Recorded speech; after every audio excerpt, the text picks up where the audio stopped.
If you're like me who missed the chance to turn on the data of my phone when I first connected the Insta360 X3 on my phone and did not receive a prompt for a firmware update, so you are stuck with the version that came out of the box, then you need to do this. And don't worry, this is not a complicated procedure. Just 3 simple steps, which I'll walk you through. First thing that we need to do is to download the latest firmware file for Insta360 X3.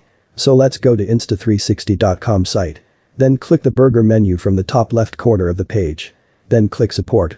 And then Product Support. Below you will see a list of products. We will of course click on X3. We will then need to go to the Camera Tutorial tab. Then scroll down and click View More. You will then see number 6 for Firmware Update. Let's click that. You will be presented here on different ways that you can update your X3's firmware. You can read through if you want.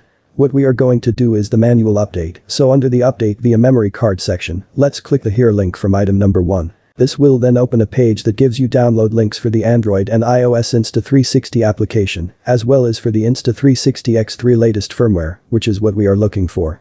Just click the download button.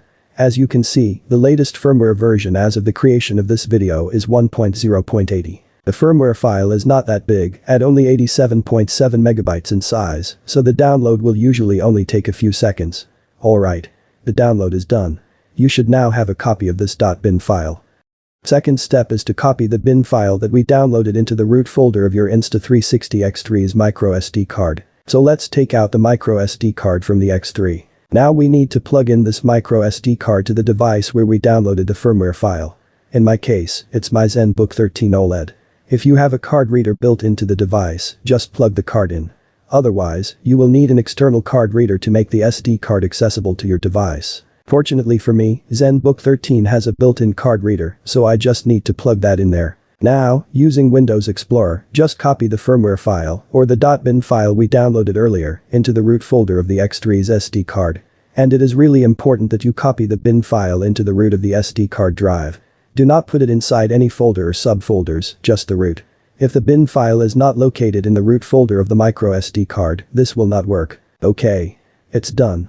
We'll then eject the microSD card from the laptop and put it back into your Insta360 X3. Put the battery back in. And that is not how to properly put in the battery. Make sure that it is on the proper orientation.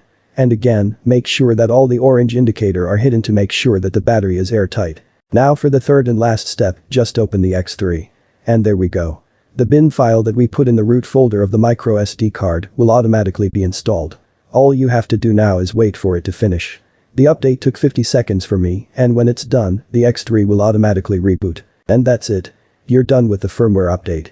I told you it is very easy. After it is rebooted, you can test and check if everything is good. You can open the settings, and in the first item in the list, the camera info, you can immediately see the firmware version, which is now version 1.0.80, which is the same firmware version we downloaded earlier. Everything looks good. If you enjoy this video, give me a thumbs up. If it has helped you in any way, please do consider subscribing to the channel. Milasuj for watching. Nova Air.